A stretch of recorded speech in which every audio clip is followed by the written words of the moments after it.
Good afternoon and welcome once again to Fired Up. I'm your host for the show, Bob Irwin. We are broadcasting from Las Vegas, Nevada here. This show is about guns, related political issues, and self-defense issues. Fired Up is on our website, firedupwithbobirwin.com. A new show is posted every Thursday at around 5 p.m. Pacific time. The new shows also appear on YouTube and numerous other media. Our audio feed is rebroadcast for radio listeners Saturdays at noon on the Nevada Talk Network. You can check out KELY1230.com for a station in your area. It's 18 or 19 stations around Nevada. Questions and comments can be sent to me at email bob@firedupmail.com or leave a message on my office recorder, 702-257-1060. If you leave contact information, we will respond by email, text, or telephone.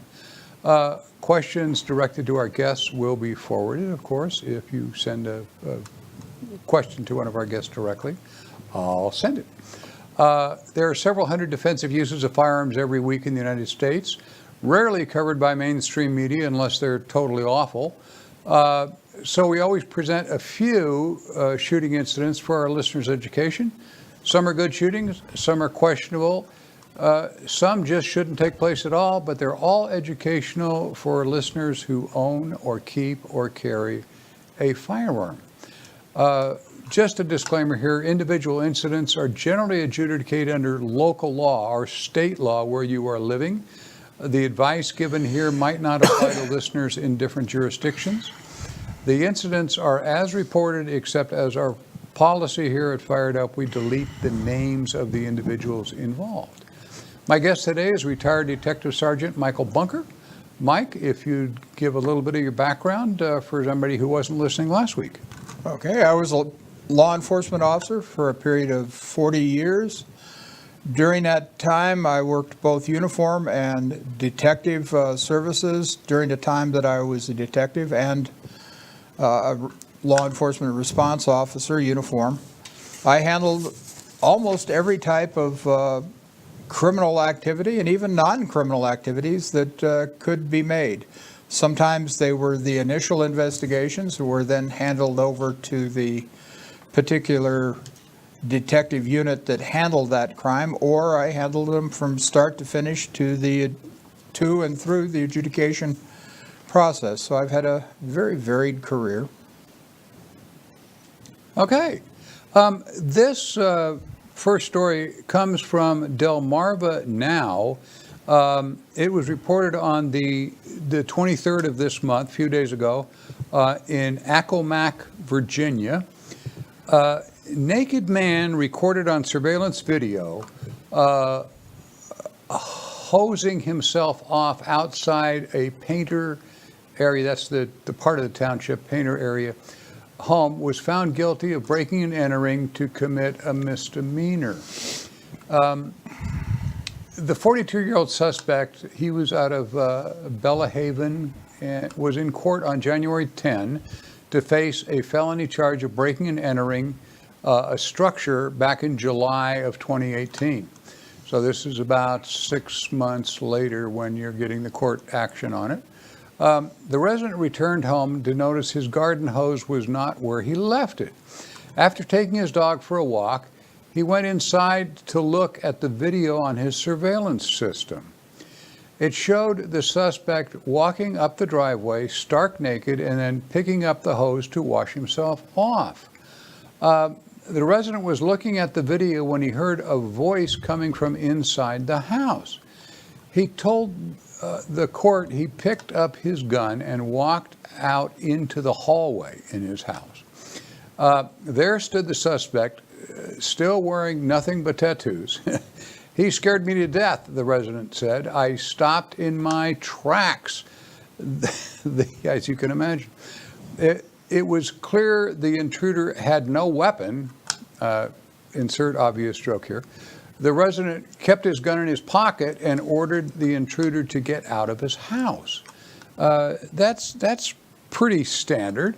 The suspect responded, "I need a towel," and then walked out the front door saying he had the wrong house. The resident stood by his truck and watched the suspect leave.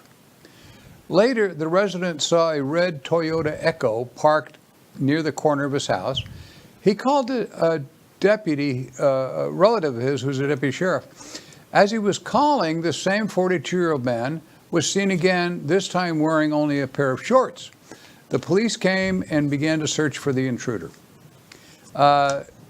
Sergeant Robert Taylor of the sheriff's office relayed he was walking through the woods when he saw a red vehicle coming toward him.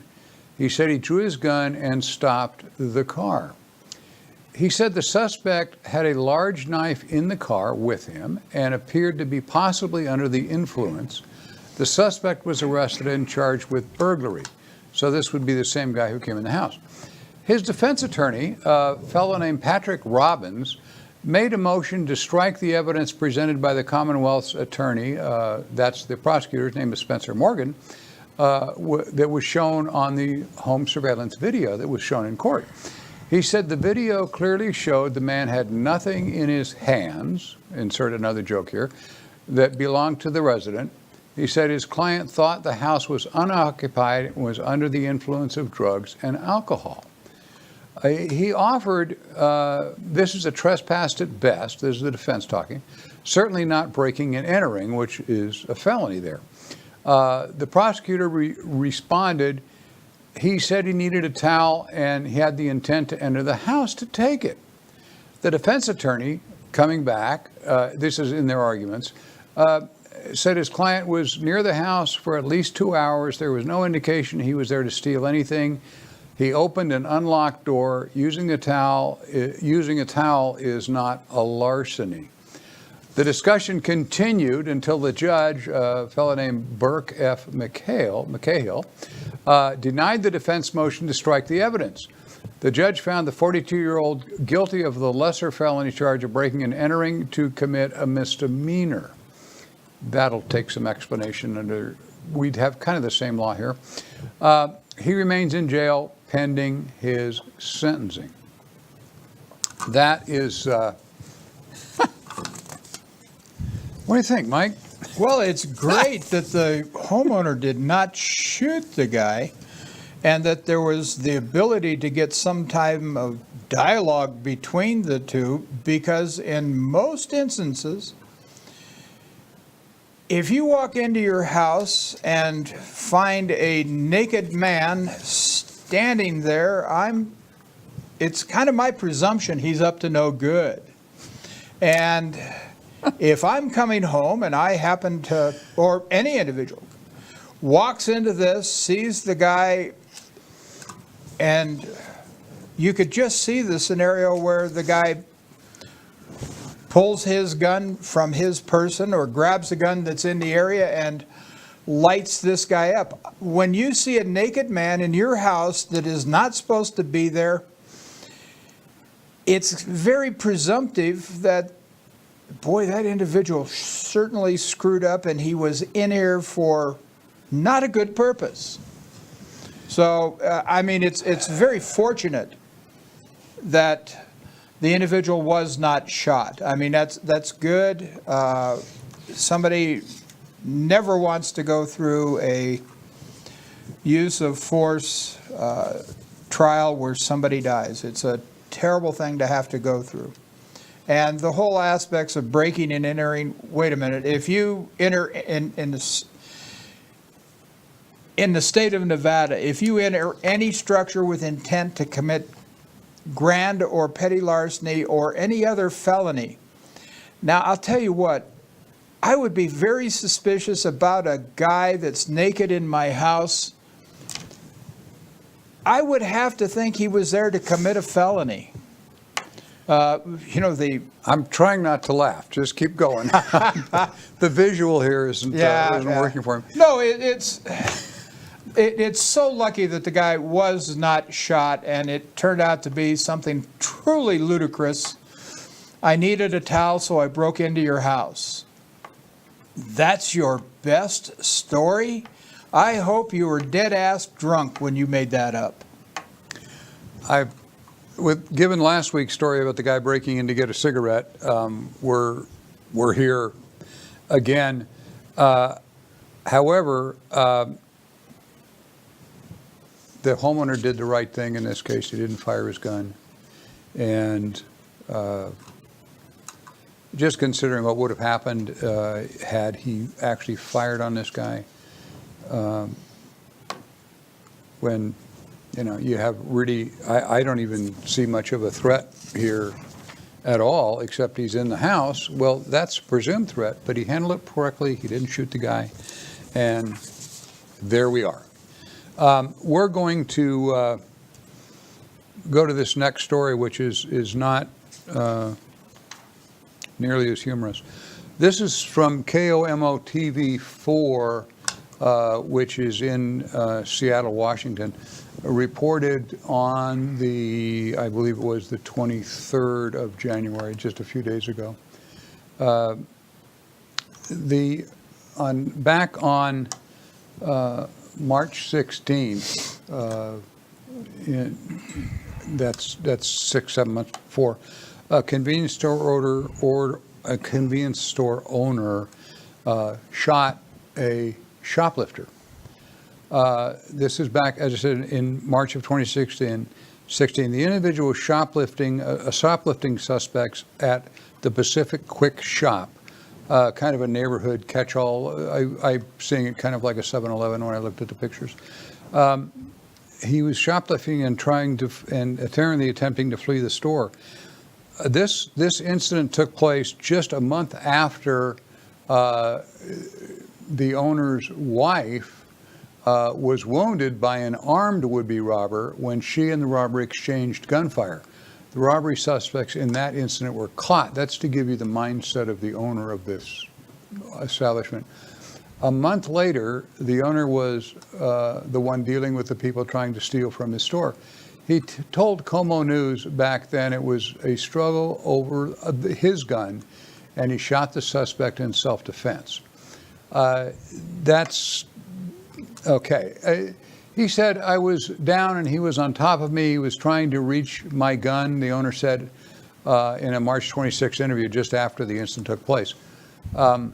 We've talked on this show about not doing press interviews, but anyway. The prosecutor, however, said the video showed the suspect, who was unarmed and hands up. After a brief struggle, the suspect tried to get away, and that's when the owner fired shots. And this is the owner saying, I did not have the right to take the suspect's life. I deleted the guy's name there.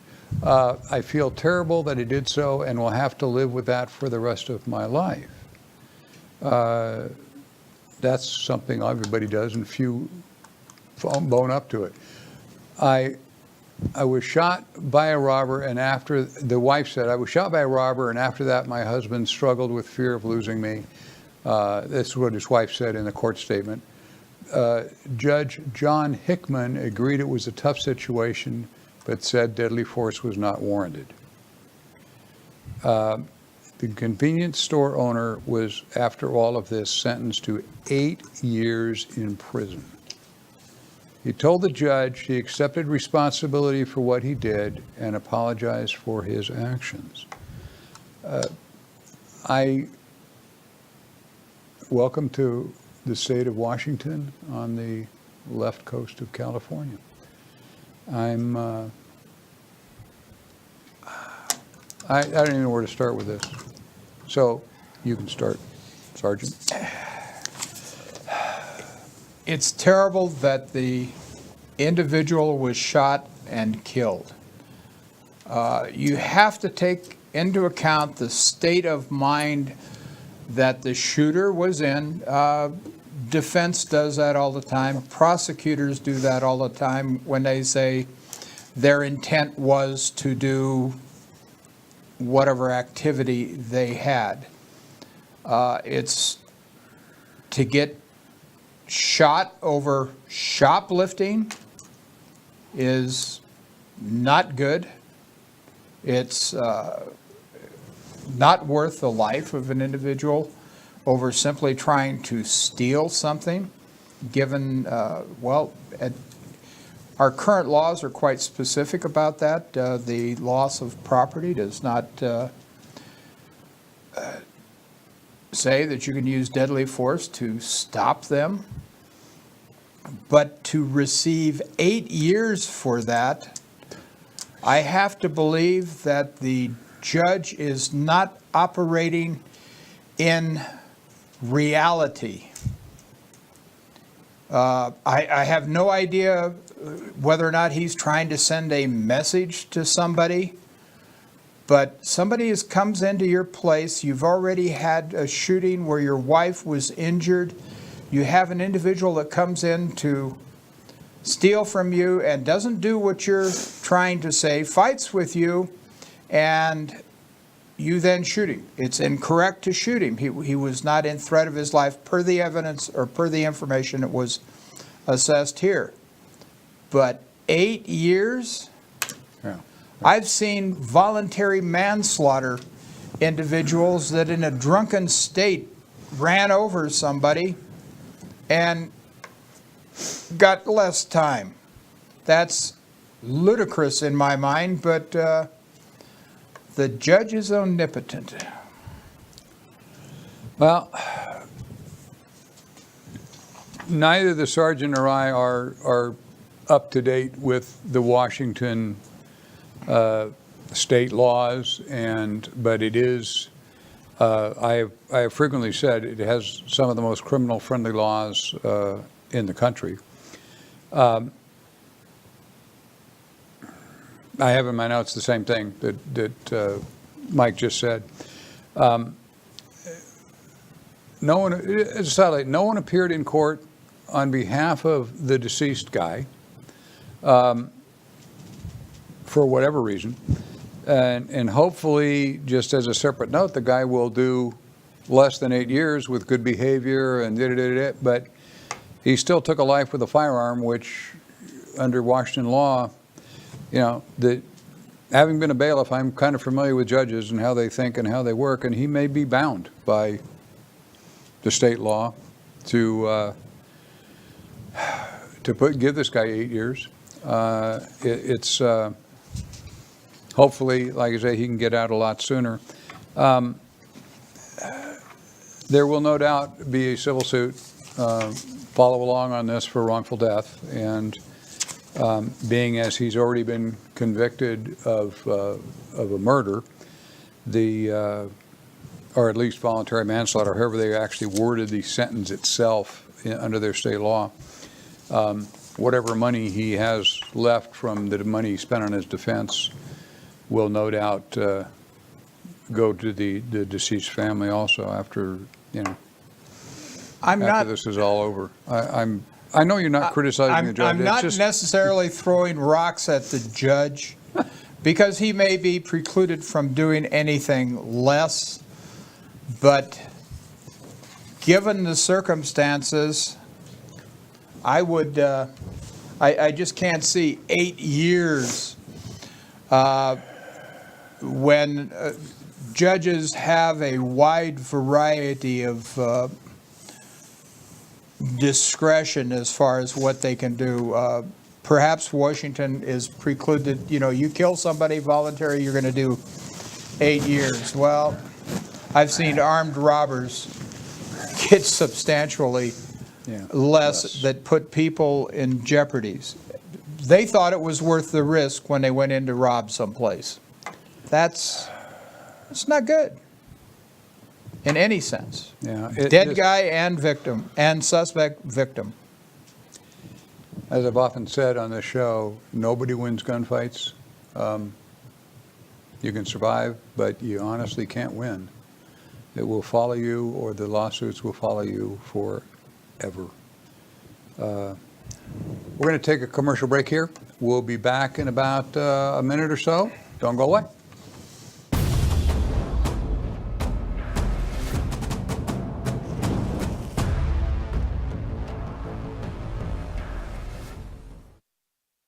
Hi, I'm Bob Irwin, and I get to do my own commercial. The short version is I've had 50 years experience in firearms, firearm repair, firearm design, 30,000 CCW holders I've personally taught, 20,000 security officers, etc. Taught in 28 police academies, firearms and use force. I've also appeared more than 200 times in gun-related cases in federal, state, and local court. I wrote this book, The Reality of Armed Self-Defense, because it answers virtually all the questions that I get every time I talk to people, answers questions that come in the emails. It will tell you what you need to know to keep yourself out of prison if you get involved in a self-defense shooting case, keep from losing your house in a civil lawsuit. There are lots of things I've learned over these years and watched people make a lot of mistakes. This book will save you a lot. If you purchase one, read through it, I'm sure you will find it enlightening, and it'll save me a lot of time on these shows trying to explain to people what they did wrong and what they shouldn't have done and so forth and so on. So you can buy it by sending me the funds at the address below, bob@firedupmail.com, or leave a message on my phone number there, which is 702-257-1060. I will return your calls and tell you where to mail the money and so forth and so on. They're available on my website also, which is attached to this regular show. Cost is $15. I said add for postage if you live outside the immediate 50 states, and I will get it to you first class mail. Thank you for listening. This book will save you a lot of hassle. Thanks. My name is Jerry Creed, and I'm a gun trust attorney. If you want to own an NFA firearm, a gun trust is a great way to own it because it allows multiple people to lawfully possess a firearm instead of just a single individual. I have reviewed lots of gun trusts, and I have found they often don't include the forms you need to bring people on as trustees and remove them as trustees. In addition, a gun trust will save you the cost of probate and avoid probate, and it can protect your executor and family members. You know, there isn't an element of intent in these laws that affect the NFA firearm possession. So it doesn't matter if your wife didn't intend to sell the gun at a garage sale or yard sale, or your daughter didn't intend to drive the car with the silencer in the trunk. A gun trust is a great way to protect your family members and friends and share in the fun and pleasure of owning NFA weapons. If you want a gun trust done right, remember to trust Jerry.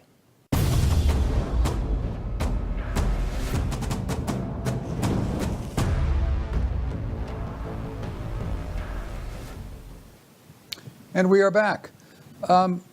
One last story here I want to talk about. This is our new legislature here in Nevada. As you're listening to this from out of the state of Nevada, outside Nevada, we did kind of a exaggerated version with our voters and put Democrats pretty much in charge of everything in the state of Nevada. We have lots of little Nancy Pelosi's running around Nevada making state law. The Las Vegas Sun, our minor newspaper here, our left side newspaper, published an editorial recently calling for a ban on high capacity magazines. The legislature has taken that up. We've got a governor who's advocated that as their standard capacity magazines, what we call standard capacity or danger to society here. And our new Attorney General, Aaron Ford is his name, is drafting regulations to outlaw or somehow restrict possession, sales, transfers of any magazines that hold more than 10 rounds for anything. We are going to have a big fight here, not in the legislature because the Democrats control both houses, and we have a Democratic governor, and we are basically toast. This is going to go through the legislature very likely, and the only protection will be lawsuits on the federal level that say you can't ought to do that. There already are lawsuits in progress. But for now, we are apparently, in my opinion, we're going to have that law sometime at the end or during the middle of our next state legislature in the next 3 to 6 months, depending on how they do it. What I want to talk to you about, Mike, is do 15-shot magazines in your pistol, or, well, let's stick with pistols for now, 15, 20-shot magazines and pistols. Are they a danger to society? Do they make... They're no more danger to society than an individual having a 700 horsepower vehicle on the street. It is dependent upon the individual, not the machine. The argument is being made that if there's a mass shooting, that it's not uncommon for guns to jam during magazine changeouts.